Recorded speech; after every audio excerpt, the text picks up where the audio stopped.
दिल्ली में छठ पूजा पर सियासत लगातार जारी है। दिल्ली सरकार ने एक दिन पहले छठ पूजा समितियों को बुलाकर यमुना घाट पर छठ नहीं मनाने की चेतावनी दी, जिस पर अब सियासी खींचतान शुरू हो गई। बीजेपी के साथ साथ कांग्रेस ने भी आम आदमी पार्टी पर सियासी हमले तेज कर दिए।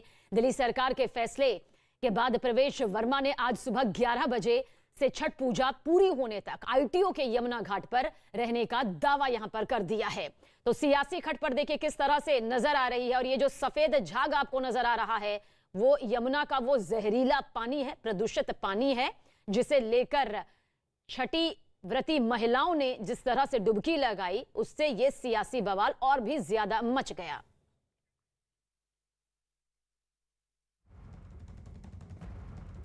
और दिल्ली सरकार के यमुना घाट पर छठ नहीं मनाने देने का आरोप लगाते हुए बीजेपी सांसद प्रवेश वर्मा ने एक ट्वीट किया। उन्होंने अपने ट्वीट में लिखा, दिल्ली सरकार ने कल दोबारा छठ पूजा समितियों को बुलाकर यमुना घाट पर छठ नहीं मनाने की चेतावनी दी। कल सुबह 11 बजे से छठ पूजा संपन्न होने तक मैं आईटीओ यमुना घाट पर रहूंगा और देखूंगा कौन पूर्वांचल के भाई बहनों को छठ मनाने से रोकता है।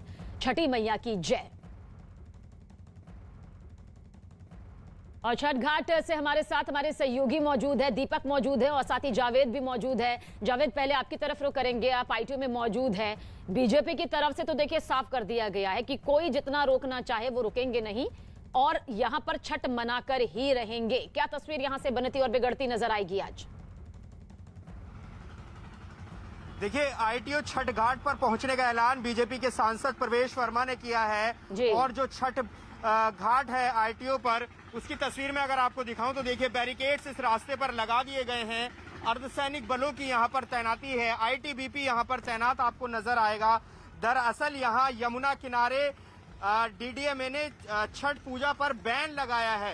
ये बैन के बावजूद जो है बीजेपी सांसद ने ये कहा है कि वो यहाँ पर आएंगे, छठ मनाएंगे, छठ पूजा करेंगे। और मैं आपको एक तस्वीर और एक जानकारी बताएं कि सोमवार को भी वो आए थे, यहाँ पर साफ सफाई की थी। तो आज अर्घ दिया जाना है सूर्यास्त के समय। तो ऐसे में आईटीओ पर यहाँ जहाँ पाबंदी है वहाँ बीजेपी के सांसद आएंगे तो क्या तस्वीर बनेगी, वो भी स्थिति हम दिखाएंगे। और सवाल यही है कि क्या पुलिस और अर्धसैनिक बलों की सुरक्षा के बीच वो अंदर दाखिल हो पाएंगे, क्योंकि डीडीएमए ने पूरी तरह से पाबंदी लगाई हुई है। तो ये लगातार दिल्ली में सियासत हो रही है। आम आदमी पार्टी और बीजेपी एक दूसरे पर आरोप प्रत्यारोप लगा रही हैं, लेकिन फैक्ट ये है कि यमुना किनारे छठ नहीं मनाई जा सकती है। लेकिन बीजेपी ने ऐलान किया है कि वो यही छठ मनाएंगे। तो अब तस्वीर देखनी होगी कि किस तरह से बनेगी। क्या बीजेपी सांसद यहाँ अंदर प्रवेश कर पाएंगे, ये नजरें रहेंगी। जी बिल्कुल, तो छठ पर हट की राजनीति भी यहाँ पर अब दिखाई दे रही है। क्या तस्वीर इसे लेकर बनेगी, आगे भी आपकी तरफ रुख करेंगे। दीपक, आपके पास भी आएंगे, लेकिन इस बीच बता दें, कांग्रेस नेता अनिल चौधरी ने यमुना नदी में बढ़ते प्रदूषण के लिए दिल्ली सरकार को जिम्मेदार ठहराया।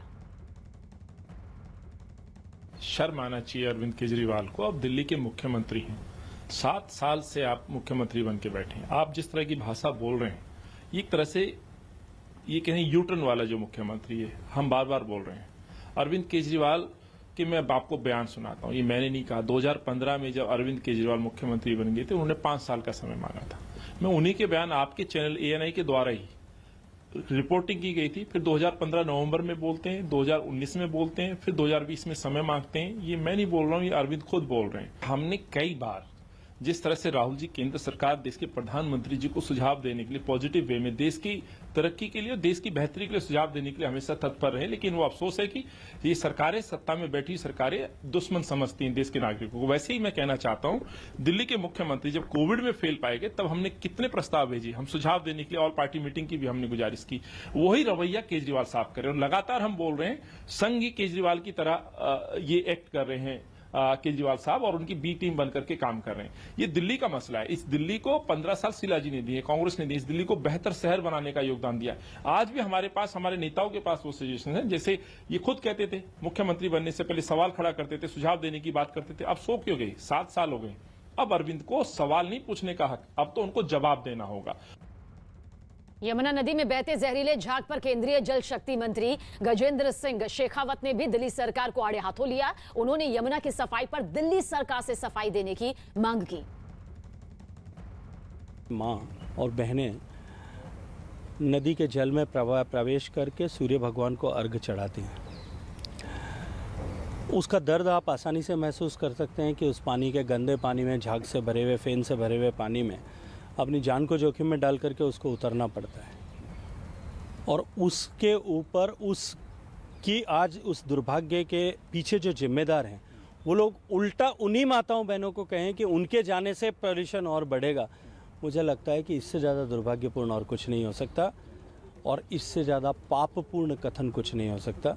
ये पाप जो है केजरीवाल साहब के सिर पर चढ़ करके बोलने वाला है। तो छठ पूजा को लेकर दिल्ली में ये सियासी टकराव लगातार देखने को मिल रहा है। दीपक भी हमारे साथ मौजूद है, आप गाजीपुर छठ घाट पर मौजूद है।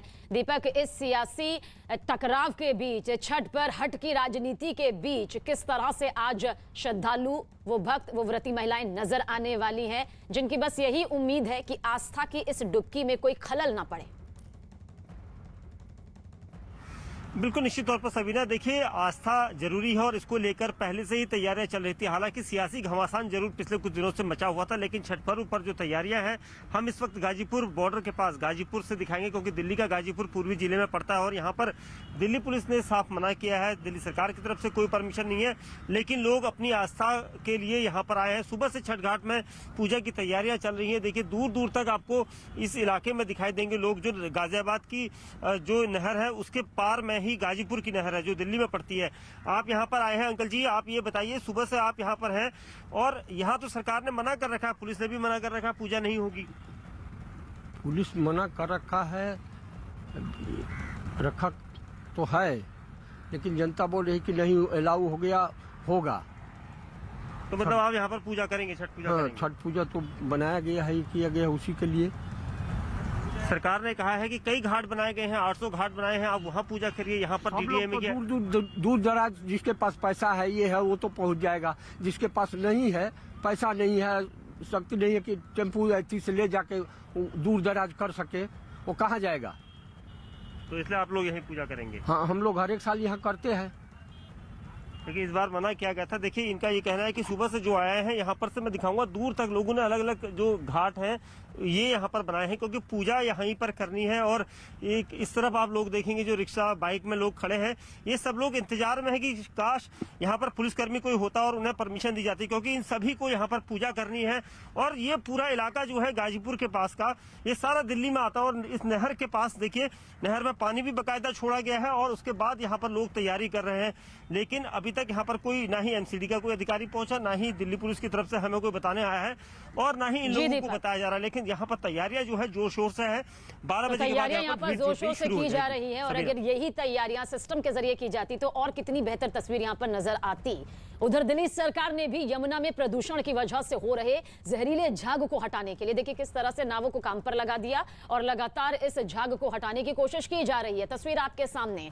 अब दो तस्वीरें भी आपको दिखाते हैं। दोनों तस्वीरों को देखना इसलिए जरूरी हो जाता है क्योंकि एक तस्वीर कल की है जिसमें आप देखेंगे कि सफेद जहरीले झाग की ये चादर किस तरह से दिखाई दे रही है और उसके बाद आज की तस्वीर जब झाग को हटाने की कोशिश नाव के जरिए यहां पर की गई है। हालांकि अब इन तस्वीरों को लेकर भी जाहिर सी बात है सियासी रुख नजर आएगा कि ये कदम पहले क्यों नहीं उठाए जाते हैं, खासतौर से जब आस्था का महापर्व छठ यहां पर शुरू हुआ और उसकी जो प्रक्रिया है उसके तहत ये तमाम तस्वीरें सामने आ रही हैं। फिलहाल इससे प्रदूषण तो सामने नजर आता ही आता है, लेकिन इस बीच सवाल ये भी खड़े होते हैं कि आखिर यमुना की सफाई को लेकर क्या कदम अब तक उठाए गए हैं। तो नाव के जरिए यहां पर देखिए सफाई अभियान किस तरह से तेजी से दिखाई दे रहा है।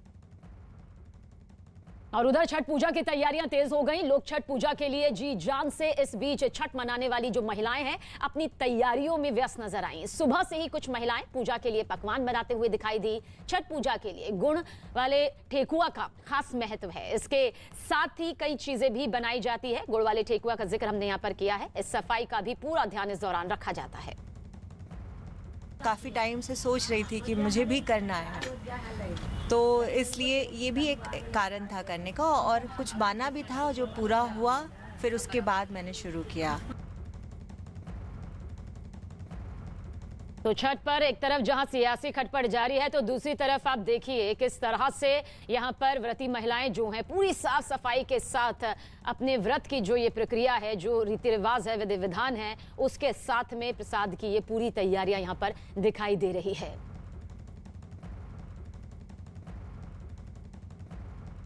और एक तरफ छठ पूजा की तैयारियां जोरों पर है तो दूसरी तरफ दिल्ली के कई घाट ऐसे भी हैं जहां अभी भी गंदगी का अंबार लगा हुआ है। यमुना नदी के सबसे पुराने घाट की तस्वीर भी इस वक्त आपके सामने। जाने माने राम घाट और काली घाट पर आज भी हालात देखिए किस तरह से बने हुए हैं। बेहद बुरे ये हालात है। चारों तरफ गंदगी का अंबार लगा हुआ है। घाट में हर तरफ गंदगी फैली हुई है। सफाई ना होने की वजह से घाट में हर तरफ देखिए किस तरह से घास उगी हुई है। बदबूदार यहाँ पर माहौल है। पानी का देखिए किस तरह से बुरा हाल है। ये वो प्रदूषित काला पानी है जो कि बेहद जहरीला है। इस गंदगी के बाद भी लोग मजबूरी में इसी घाट पर पहुंच रहे हैं क्योंकि श्रद्धा यहाँ पर उनके मन में है। आस्था का ये महापर्व है और इसे वो किसी भी कीमत पर नहीं छोड़ना चाहते हैं और यही वजह है कि इसी गंदे और जहरीले पानी में छठ पूजा भी वो कर रहे हैं।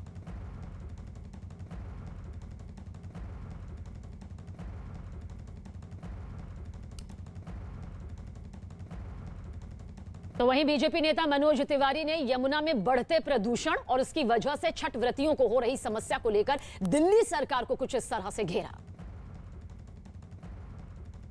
सरकार को जागना चाहिए। सही मायने में यमुना तट पे छठ भी होना चाहिए और यमुना का जल साफ भी होना चाहिए। दोषारोपण का जो दौर चल रहा है वो बहुत आत्मा को झकझोरने वाला है। अभी भी लोग, दिल्ली के जो अधिकारी हैं, जो सरकार है, वो जागे और इन आस्था के समुद्र में गोते लगाने वालों को थोड़ी राहत दे। दिल्ली के लोगों को बोलता हूँ, आप तमाम सुविधाएं नहीं मिली हैं दिल्ली सरकार से, फिर भी आप अपना छठ मनाइए। कहीं कोई दिक्कत है, हम सब खड़े हैं। इन्हें कुछ मुझ पर आरोप लगाए थे और उसका कल ही मैंने खुलासा किया,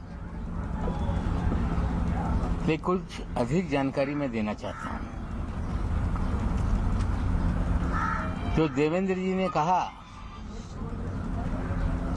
कि आपके मंत्री रहते हुए सलीम पटेल के बारे में आपको जानकारी थी कि नहीं।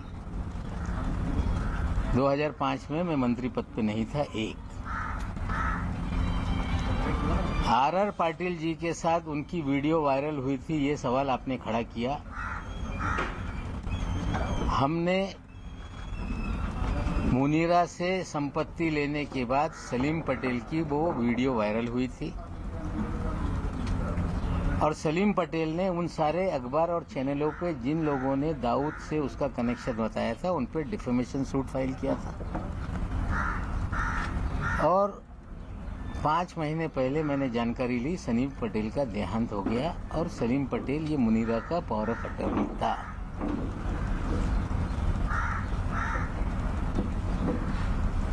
सरदार वली खान के बारे में उन्होंने कहा कि सजा याफ्ता मुजरिम से आपने कोई लेन देन किया है। 2005 में वो कन्विक्टेड नहीं था। जो वॉचमैन वहां पे था उनका लड़का था। 300 मीटर पे 7/12 पे उसने अपना नाम चढ़ा लिया था रेक्टिफिकेशन करने के लिए कोई कागज, वो हमने उनको पैसा दिया था, ये सच्चाई है। लेकिन देवेंद्र जी ने हमें जो लड़ाई में लड़ रहा था या लड़ रहा हूं, जो एनसीबी में निर्दोष लोगों को फंसाने का, हजारों करोड़ की उगाही करने का, कहीं न कहीं देवेंद्र जी उसको डाइवर्ट करने का प्रयास कर रहे हैं। और सिर्फ डाइवर्ट करने का नहीं, उस अधिकारी को बचाने का प्रयास हो रहा है, क्योंकि देवेंद्र जी के उस अधिकारी के पुराने संबंध हैं। 2008 में कोई अधिकारी नौकरी पे आता है और 14 साल से मुंबई शहर छोड़ता नहीं, इसके पीछे क्या राज है? देवेंद्र जी औरों को कह रहे हैं कि अंडरवर्ल्ड कलेक्शन के लोग हैं ये, लेकिन देवेंद्र जी हम आपसे पूछना चाहते हैं कि सारे अंडरवर्ल्ड के लोग, जो अंडरवर्ल्ड कनेक्टेड लोग हैं, जो बड़े बड़े क्रिमिनल हैं, आपने मुख्यमंत्री रहते हुए उन्हें सभी लोगों को जो सरकारी कमीशन है, सरकारी बोर्ड है उसका अध्यक्ष क्यों बनाया? मुन्ना यादव नाम का एक व्यक्ति जो नागपुर का कुख्यात गुंडा है, जिसपे हत्या से लेके सभी तरह के मामले दर्ज हैं, जो आपका राजनीतिक सारे भय पैदा करने वाला आपका साथी है, उस मुन्ना यादव को आपने कंस्ट्रक्शन वर्कर बोर्ड का अध्यक्ष बनाया था कि नहीं? क्या आपकी गंगा में मुन्ना यादव नहा के पवित्र हो गया था? आपने हैदर आजम नाम के एक आपके नेता को मौलाना आजाद फाइनेंस कॉरपोरेशन का अध्यक्ष बनाया था कि नहीं? क्या हैदर आजम बांग्लादेश के लोगों को मुंबई में बसाने का काम नहीं करता है? क्या हैदर आजम की दूसरी पत्नी जो बांग्लादेशी है, जिसकी जांच मलाड पुलिस स्टेशन ने शुरू की, 24 परगना पुलिस थाने में कागज भेजे गए, बंगाल पुलिस ने भेजा कि ये जो भी बर्थ सर्टिफिकेट है, जो भी कागजात है, ये फर्जी है। पर मलाड पुलिस स्टेशन जब मुकदमा दर्ज कर रही थी तो मुख्यमंत्री के कार्यालय से फोन करके आपने वो मामला दबाने का काम किया कि नहीं? क्या आपके इशारे पे पूरे महाराष्ट्र में उगाही का काम हो रहा था कि नहीं? मामला मुंबई का हो, बिल्डरों के जमीनों का झगड़ा हो, मामला थाना में जाके कंप्लेंट करके दर्ज करके वसूली की जाती थी कि नहीं?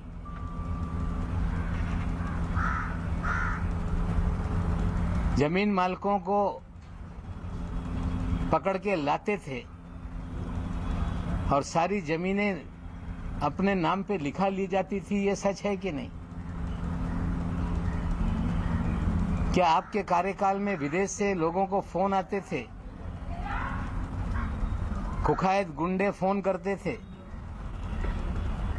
और पुलिस वाले मामला सेटल कर देते थे कि नहीं? लेकिन सबसे गंभीर आरोप मैं लगा रहा हूं देवेंद्र जी आप पे कि जब 8 नवंबर 2016 को नोटबंदी हुई, मोदी जी ने कहा कि नोटबंदी इसलिए किया जा रहा है, आतंकवाद खत्म होगा, काला धन खत्म होगा। और एक बात मोदी जी ने कही थी कि बड़े पैमाने पे जाली नोट है, उसे खत्म करने के लिए हम नोटबंदी का काम कर रहे हैं। जब नोटबंदी हो गई, पूरे देश में जाली नोट, चाहे पंजाब हो, 2000 के 500 के जाली नोट पकड़े जाने लगे, मध्य प्रदेश में जाली नोट पकड़े जाने लगे, तमिलनाडु में जाली नोट पकड़े जाने लगे। लेकिन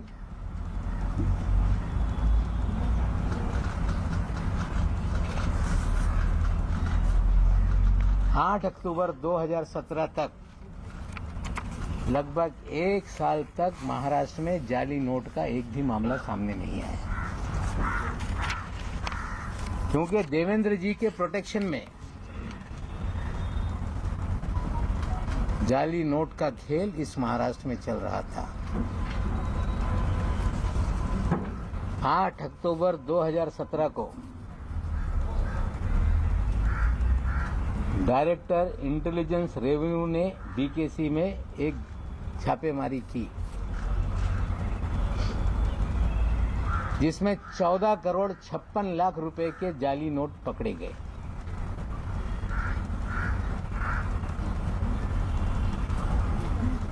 और उस मामले को रफा दफा करने के लिए देवेंद्र जी ने उसमें मदद करने का काम किया।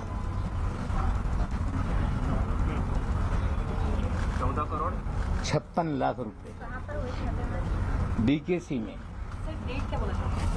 8 अक्टूबर 2017।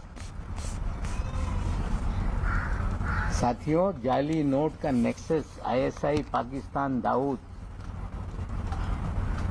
वाया बांग्लादेश, ये पूरी जाली नोट इस देश में फैलाई जाती है। 8 अक्टूबर के छापेमारी में 14 करोड़ 56 लाख पकड़े गए। मुंबई में एक गिरफ्तारी हुई, पूना में एक जो गिरफ्तारी हुई इमरान आलम शेख, पूना में गिरफ्तारी हुई रियाज शेख, और एक नई मुंबई में भी उसमें गिरफ्तारी हुई थी। लेकिन 14 करोड़ की 56 लाख की जब्ती को 8,80,000 रुपए बताकर मामला दबाया गया।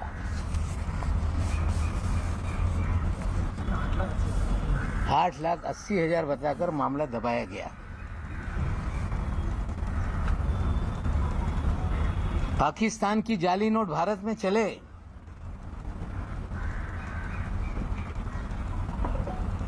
मामला दर्ज हो और उसमें कुछ दिनों में जमानत हो जाती है।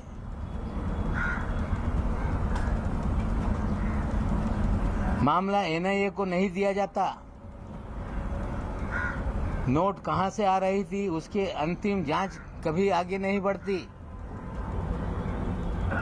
क्योंकि जो लोग ये सब जाली नोट का रैकेट चला रहे थे उन्हें कहीं ना कहीं तत्कालीन सरकार का संरक्षण था। कहानी बनाई गई कि वो तो कांग्रेस का नेता है। इस शहर में कभी भी वो कांग्रेस का नेता नहीं रहा। खेल था कि पकड़ा जाए तो कांग्रेस पे बिल फाड़ दो।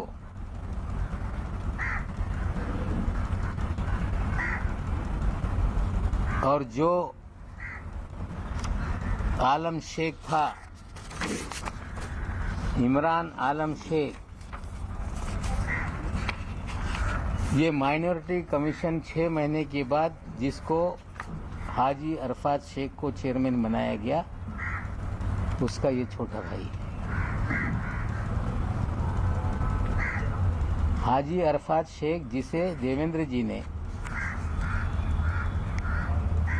दल बदल करा के अल्पसंख्यक आयोग महाराष्ट्र का चेयरमैन बनाया था, उसका ये छोटा भाई है। देवेंद्र जी, आप मुन्ना यादव को चेयरमैन बनाते हैं, कुखायत गुंडे को। बांग्लादेशियों को इस शहर के अंदर आबाद करता है, उसको आप minority Maulana Azad finance corporation का चेयरमैन बनाते हैं। और जो जाली नोट का रैकेट चलाता है, कहीं छोटे मोटे कोई कार्ड छाप लेके कांग्रेस का नेता बना देता है, रहता है किसी और पार्टी में, काम आपके लिए करता है, और बाद में आप उसे महाराष्ट्र के अल्पसंख्यक आयोग पद का अध्यक्ष बनाते हो। पूरी तरह से आपने राजनीति का क्रिमिनलाइजेशन किया। हम आपसे पूछना चाहते हैं कि रियाज भाटी कौन है?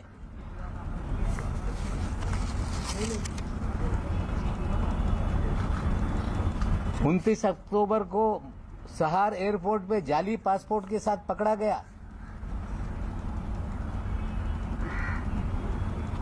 जिसके ऊपर दाऊद इब्राहिम सारे गैंग के लोगों के साथ संबंध की सारी खबरें अखबारों में थी। पूरा शहर जानता था कि रियाज भाटी कौन है। डबल पासपोर्ट के साथ कोई व्यक्ति पकड़ लिया जाए और 2 दिन में छूट जाता है, इसके पीछे क्या खेल था? रियाज भाटी लगातार आपके साथ सभी कार्यक्रमों में क्यों नजर आता था? रियाज भाटी भारतीय जनता पार्टी के कार्यक्रमों में क्यों नजर आता था? आपके डिनर टेबल पे क्यों नजर आता था? हम देश के प्रधानमंत्री पे आरोप नहीं लगाना चाहते, लेकिन देश के प्रधानमंत्री के कार्यक्रम में अगर कोई जाता है तो उसके लिए पूरी तरह से स्कैनिंग किए बिना किसी भी व्यक्ति को पास नहीं इश्यू होता। प्रधानमंत्री शहर में आए और रियाज भाटी ने उनके साथ भी तस्वीरें खिंचवाई। क्या ऐसा कारण था बिना स्कूटनी के रियाज भाटी प्रधानमंत्री तक पहुंच गया? देवेंद्र जी, आप मुख्यमंत्री रहते हुए इस महाराष्ट्र में आपने सारे क्रिमिनल लोगों को सरकारी पदों पर बिठाया, जाली नोट का नेक्सस आपने चलवाया, आपने रियाज भाटी के जरिए पूरी उगाही का काम किया, आपने थाना में कमिश्नर बैठा के कंप्लेंट पूरे महाराष्ट्र की करा के उगाही का धंधा करवाया, और विदेश से खुखाए गुंडे फोन करके सेटलमेंट पुलिस वाले करते थे। और ये सारा खेल आपके आशीर्वाद से महाराष्ट्र में चल रहा था। आज तो इतना बता रहा हूं, आगे और बहुत सारी काली करतूतें देवेंद्र जी के हैं, मैं लोगों के सामने रखूंगा। तो इसमें देवेंद्र जी का अंडरवर्ल्ड से कनेक्शन कैसे है? रियाज भाटी उनके साथ क्यों घूमता है? 2 पासपोर्ट के साथ अगर कोई अंडरवर्ल्ड का आरोपी एयरपोर्ट पर डिटेन हो जाए तो 2 दिन में कैसे छूट जाता है? प्रधानमंत्री के कार्यक्रम में वीआईपी के पास कैसे बन जाते हैं? जाली नोट का नेक्सस चलता है, जमानत हो जाती है, पैसे कहां से आए, कहां से, उसका क्यों नहीं इन्वेस्टिगेशन किया जाता? क्या हैदर आजम की बीवी का बांग्लादेश का मामला पुलिस स्टेशन में दर्ज है कि नहीं? क्या मुन्ना यादव ये खुखायत गुंडा है कि नहीं? हम तो सवाल देवेंद्र जी से पूछना चाहते हैं, इसका जवाब आप दें।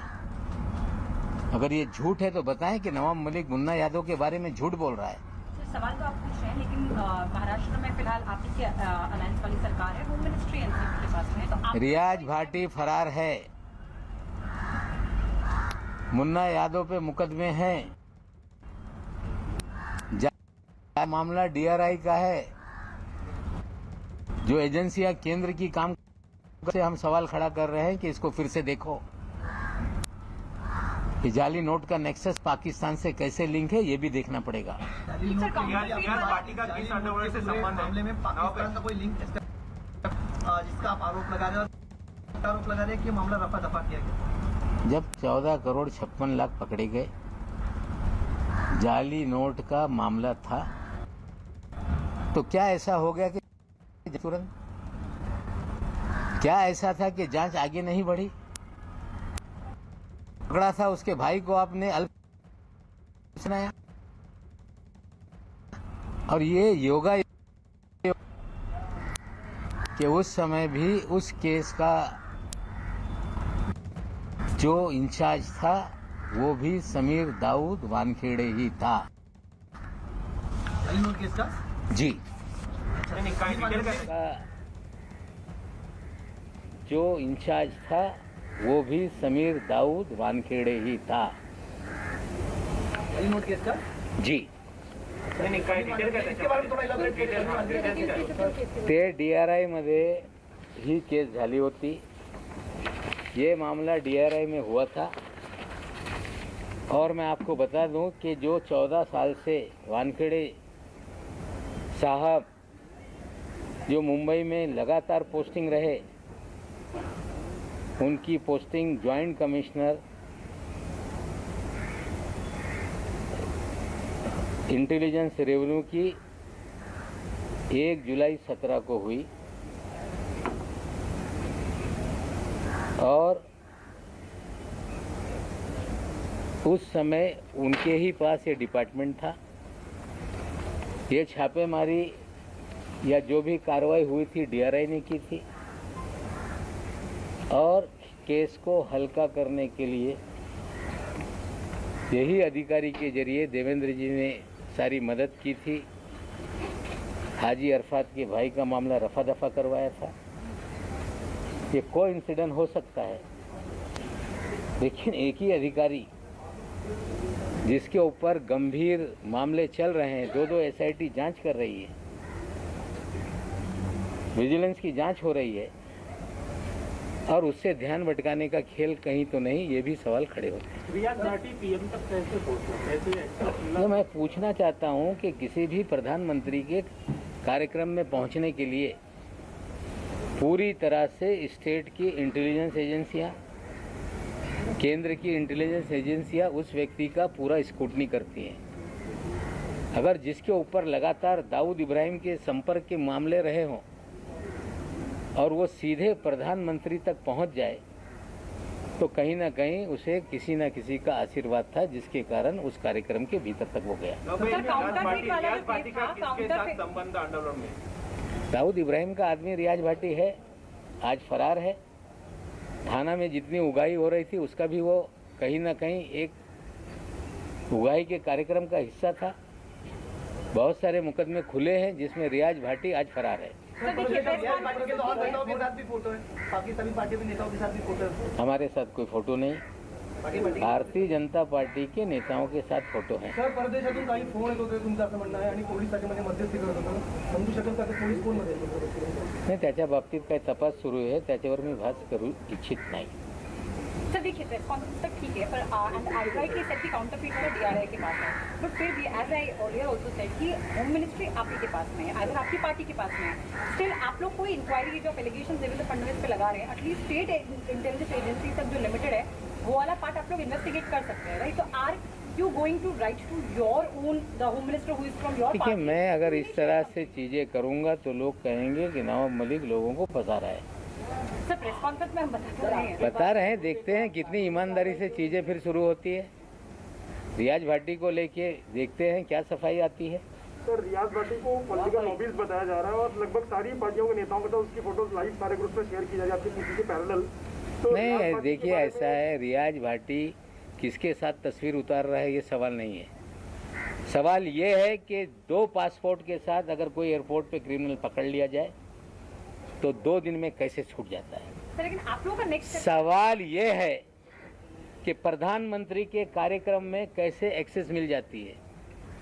तस्वीरें किसी की शादी में किसने उतार ली, मैं ये नहीं कहना चाहता।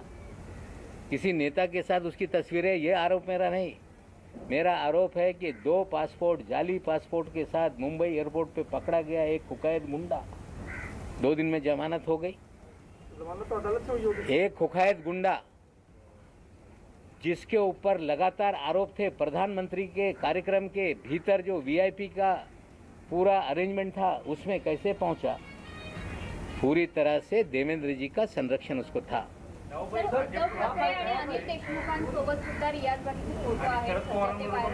मी फोटोच्या बाबतीत आरोप लावत नाही। बोगस पासपोर्टच्या जो केस आहे 2 दिवसात कसा त्याला सोडण्यात आला। पंतप्रधान यांच्यासोबत स्क्रूटनी केल्याशिवाय कुणाला जाण्याची परवानगी नसते।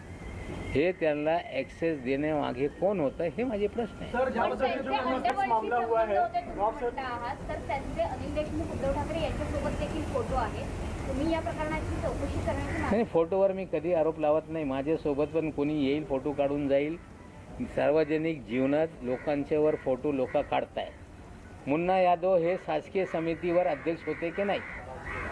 हाजी अरफात मायनॉरिटी कमिशनचा चेअरमॅन होता की नाही?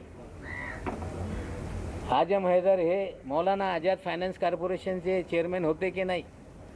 एका पदावर नेमणूक करत असताना पोलिसांकडून रिपोर्ट मागवण्यात येते की नाही? हे सगळं असताना त्यांना संरक्षण देण्यासाठी, इनाम देण्यासाठी या तिघांना बोर्ड आणि कमिशनचा चेअरमॅन करण्यात आला होता। सर, याबद्दल मामला हुआ है, हे जे नोटा आहेत, जाली नोटा आहेत त्या दाबल्या गेल्या, त्यावेळेस भारतीय जनता पार्टीबरोबर शिवसेना सत्तेमध्ये होती। तर ज्या पद्धतीनं देवेंद्र फडणवीसला हे सगळं माहिती होतं, त्याप्रमाणे शिवसेनेच्या काही मंत्र्यांना माहिती होतं का? तुम्ही माहिती आहे का? मला माहीत नाही, त्यांना नंतर पक्षांतर करून। तो नवाब मलिक की प्रेस कॉन्फ्रेंस जिसके जरिए देवेंद्र फडणवीस पर कई गंभीर संगीन आरोप लगाए गए, जिसके बारे में उन्होंने पहले ही कह दिया था कि वो कुछ बड़े खुलासे यहां पर देवेंद्र फडणवीस को लेकर करने वाले हैं। और देखिए क्या कुछ उन्होंने इस दौरान यहां पर कहा है।